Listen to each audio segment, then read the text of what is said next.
What if you quit your job to pursue your childhood dream? Because there's a risk. Is this going to work out? Is this the right move? I don't know. But as you start to have these uncomfortable experiences and survive them and figure them out, you start to trust yourself more. Hey, it's Julie. Welcome to Uncomfy, a show about sticking with moments that challenge us even when they're uncomfortable. And I know you're probably wondering, why would anybody choose to be uncomfortable? But I know from personal experience, and you probably do too, that sometimes a little bit of discomfort has benefits if we can stay open and curious about it. And that is what we're here to explore. So let's get uncomfy. I'm joined by Bonney. She's a keynote speaker, a conference MC, and host of a podcast called, get this, Dancing in the Discomfort Zone. So this is a match made in heaven. Anne, welcome. Thank you, Julie. It's so good to be here. You call yourself a discomfort enthusiast, which, I don't know, that's definitely not me. I want to get better at this, but I don't love discomfort. So when did this start for you? Do you remember? Were you just brought up this way? Well, I had a very uncomfortable upbringing. Interestingly, I kind of did in a very safe and wonderful way. We lived in Missouri when I was in second grade, and I got home one spring day, and my parents said, "Hey, we're moving to Saudi Arabia." And I lived in Saudi Arabia and Egypt and Greece. So I spent from ages 8 to 14 running around countries that I didn't know the language and I didn't know anybody, and it was just very different cultures and all this stuff. And so while all of the discomfort was very positive and very, exciting, it was still uncomfortable because it's like, well, I don't know where. So while I didn't recognize it at the time, I think that all of that, out of your element kind of stuff set me up for a pretty fun and successful life, embracing uncomfortable things, starting my own business, running marathons, being curious about what can I do. And it has been so positive and empowering for me that I really want people to get comfy being uncomfy. So when y'all reached out to have me on the podcast, I was so excited. I'm like, it's home. I really want to explore with you kind of what is your magical stuff, DNA, that makes it so that you can not shut down like the rest of us or at least so easily resist that desire to shut down. But I'd love to, let's do it in the form of storytelling because you have some really great ones. I mean, you have great stories about this. And I'd love to start with how you quit your job in education. You were a teacher to go be a SEAL trainer. Is that right? And then also like a Falcon trainer. Yeah. So, I went to college for special education and taught for a few years, and then went to SeaWorld and saw the trainers of the killer whales and the sea lions and dolphins and was like, oh my God, that's the job I always wanted as a little kid. And soon as we got back home to Boston, I started researching, like, how can I get into this? And the New England Aquarium was accepting volunteers, and they had seals and sea lions in their colonies. So I started volunteering and cleaning fish and scrubbing floors.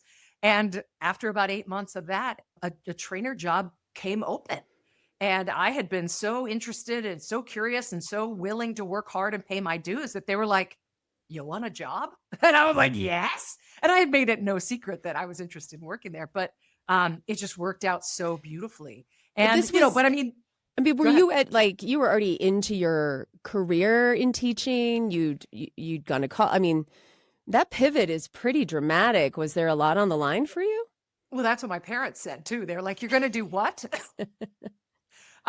Yes. I was married at the time, so there was a bit of a safety net there, but I didn't really need it, because I had a job the whole time, and was just able to work in the volunteering that, allowed me to pay my dues. And one could say the sunk cost of, full college education in education, and then 2 years of teaching was like, you're going to leave all that behind. But yes, that was super uncomfortable. And it was like, is this the right decision? But ultimately, it was such a cool opportunity. It was such a great experience. And I was feeling a little disheartened with education anyway. So I'm not going to say that I was perfectly happy where I was. But yeah, there was discomfort of, is this gonna work? And is this the right move? Is this, what I want to do? But ultimately, what if it turns out that you didn't? That was part of the risk, right? You're going to burn your well, kind of like walk away from this other career that's all about kind of like longevity and Yeah. seniority.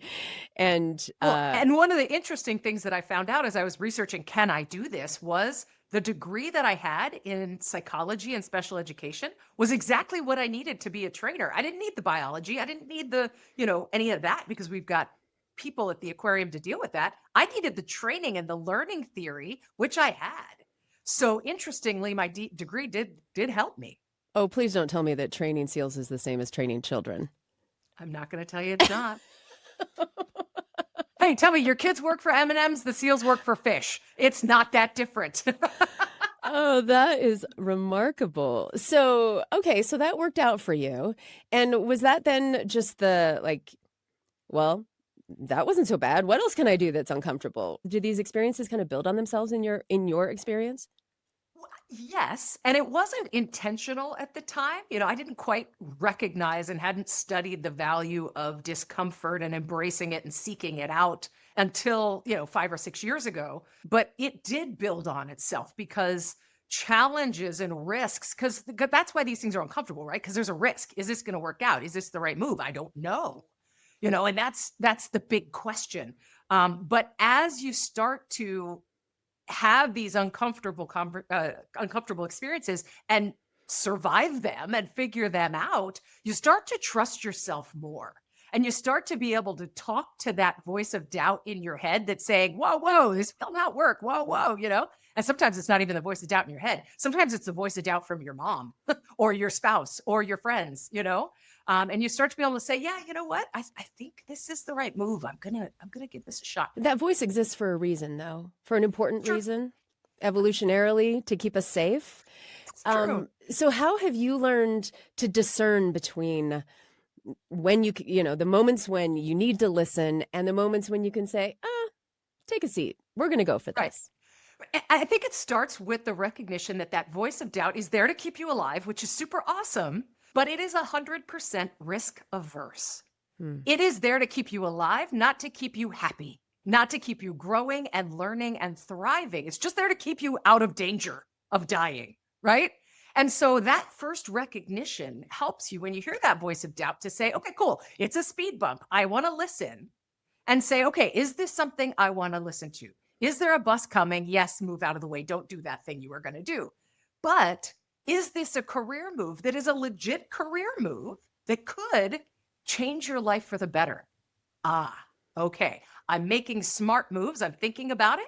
I'm listening to that voice of doubt, but I'm also saying, okay, I recognize what you are. And I'm also taking logic and all the things I've figured out and all my resources into account to see. And frankly, you never know for sure if it's the right move. That's the fun part of all of this is you never quite know. But the fact is, most of the time you do survive. It's just a little bit of a rocky road to get to the other side. You can figure it out even if it doesn't go how you want it.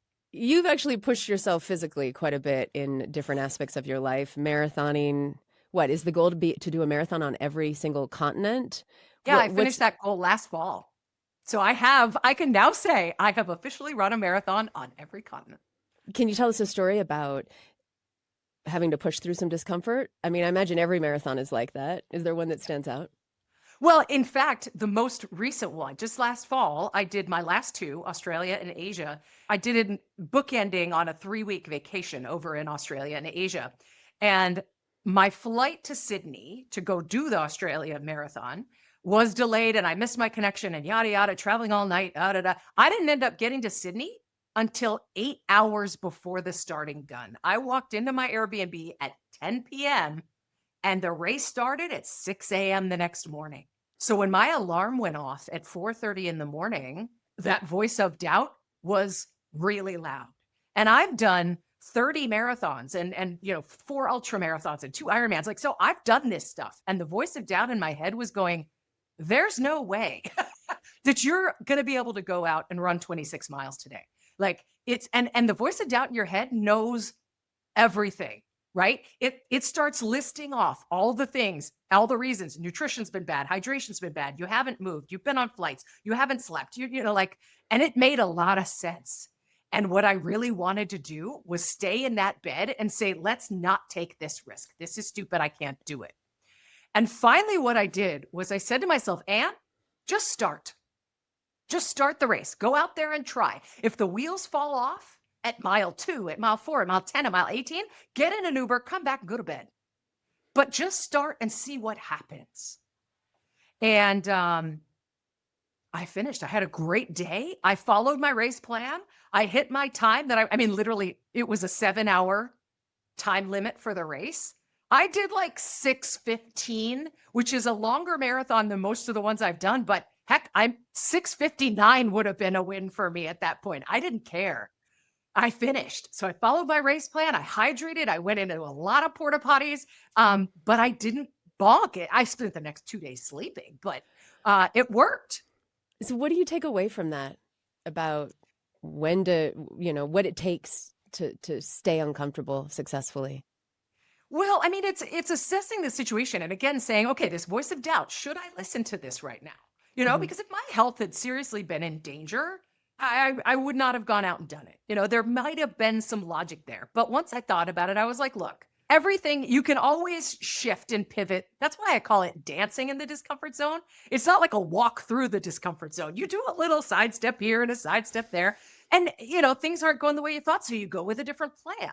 That was the moment that I said this first step of go start this race wasn't you have to finish this race. It's just go see what could happen and remain curious rather than stuck in one outcome. And that allowed me to go give it a shot. Let's see what happens. And thankfully, and I don't know how, I still don't know how it happened, but it worked. And now I have officially finished my Australian and my Asian marathon 3 weeks later. That's amazing. And it really does speak to the power of curiosity, right? Just set aside the certainty of like, for sure I'm not going to survive, or for sure this is going to be terrible. I'm going to feel awful, and just say, well, what could happen? Right. What might happen? I wonder if I could actually pull this off. Does this extend to interpersonal relations? I think it does I think all discomfort kind of your brain treats it the same danger, right? Yeah. And so whether it's an interpersonal situation like your marriage and you need to shift something or an interpersonal relationship at work, the more we get comfortable being uncomfortable, the more we trust ourselves to be able to figure it out. I don't think it matters what the discomfort is. Yeah. Can you tell us a story? Has that played out for you in a interpersonal way?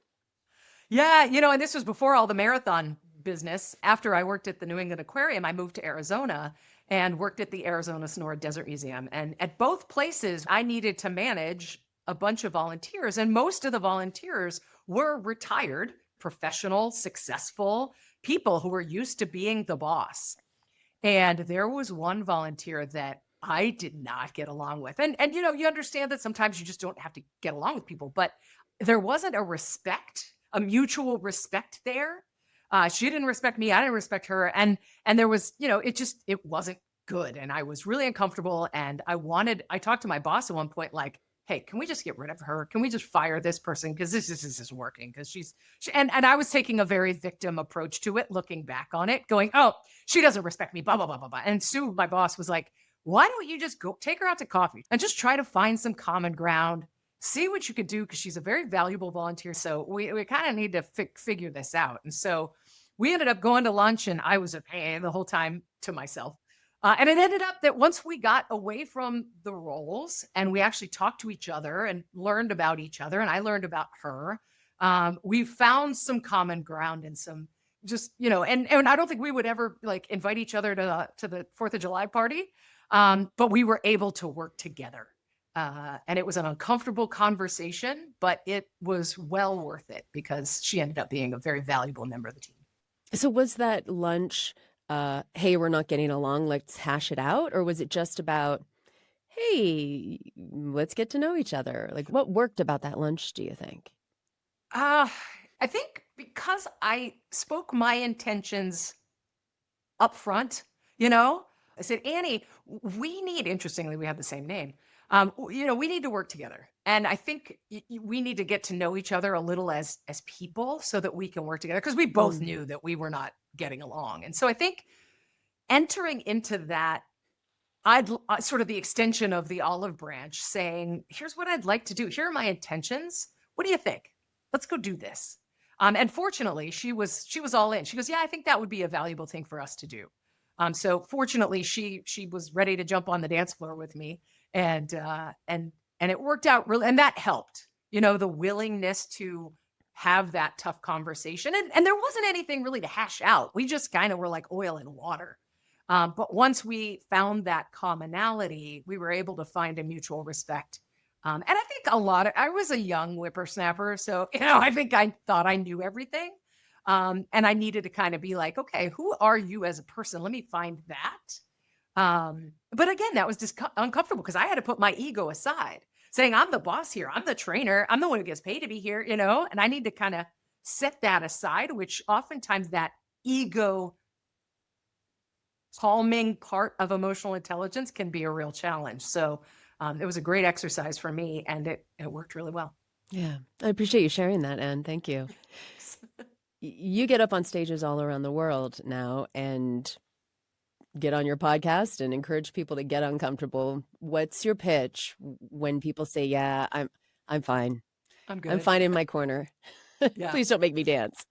Well, and one of the big things that I let people know is like, just think about what you're saying no to by saying yes to comfort. By saying no to the discomfort of that tough conversation, you're saying yes to discomfort anyway, right? The discomfort we know is a lot more comfortable than the discomfort we don't know. And that's why we stay in these uncomfortable positions: bad marriages, bad jobs, bad interpersonal relationships without fixing them, bad health because we're not, doing the workouts that are uncomfortable. We're still being uncomfortable. It's just the discomfort we know. And so one of the things I encourage people to do is get curious. Look at what is possible. And what if this goes well? Because often if you walk down that road, you're like, ooh. Is there a daily practice that you like to do to try to, I mean, I think about it as a muscle, the way you talk about it, this curiosity, this willing to kind of stay a little uncomfortable. What can people do on a daily basis? Yeah, interestingly, there's actually a brain, the anterior mid-cingulate cortex. It is a piece of your brain that gets stronger in the stick with itness and in the ability to be uncomfortable as you work it out. Little daily things you could do, like take a different route to work, or shower in the dark, or brush your teeth with your left hand, with your non-dominant hand. Like these stupid little discomforts. Order something at a restaurant that you wouldn't normally order. These stupid little discomforts just give a little workout to your anterior mid-cingulate cortex, which makes you more able to stick with the uncomfortable stuff. Anne Bonney is a certified speaking professional. She's a keynote speaker and an MC. She also has a podcast called Dancing in the Discomfort Zone. You can find her stuff, her work, etc. at yourchangespeaker.com. And thanks so much for sharing your stories today. Thanks, Julie. It's been a blast. And I feel at home here on Uncomfy. So thanks for welcoming me in. And thank you for getting uncomfy with us today. I would love to hear a recent experience you've had embracing a little bit of discomfort. Maybe it was a big career change, or maybe just a tough conversation. Or are you one of those people that tries to stretch yourself physically to see what's possible? I'd love to hear your story. Email me at uncomfy@byu.edu or connect with us on social media. Uncomfy is a BYU radio podcast. Samuel Benson produces it, and the team includes Hyobin Kim and Sam Payne. Our theme music was composed by Kelsey Ney. I'm Julie Rose. Can't wait to get uncomfy with you again next week. Julie here. Just one more thing before you go. If you're a mom, or if you know a mom that could use a little backup, there's a new podcast from BYU Radio you'll want to hear about. It's called The Council of Moms, and it's all about the real, messy, beautiful moments of motherhood, from picky eaters and bedtime battles to the deeper stuff like anxiety and raising resilient kids. The show is honest, funny, full of heart. These are moms who get it, and they're showing up to support each other and support you. So if you're feeling a little overbooked and underappreciated, this might be just the boost you need. You can find Council of Moms on Apple Podcasts, Spotify, YouTube, or anywhere you listen.